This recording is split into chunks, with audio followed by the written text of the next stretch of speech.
Hello, welcome back to my vlog. Ito ngayon, luluto tayo ng squid ball. Yan. Unang lulutuin natin, squid ball. Tapos ito isa, chicken ball.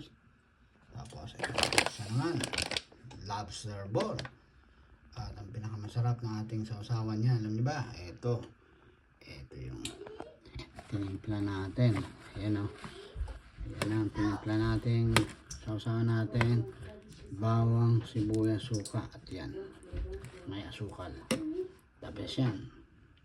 Abangan nyo lang mamaya. Ang pagluto natin. Ito, nag-init tayo ng mainit na mantika. At lalagay natin. See you then. Nils, quiet. Okay. Ito na yung unang lulutuin natin. Squid ball.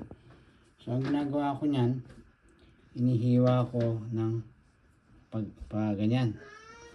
Positive. Para mamaya pag naluto, at maganda ang pagkakainat na niya kasi pati loob luto na. Ayan, ganyan, no?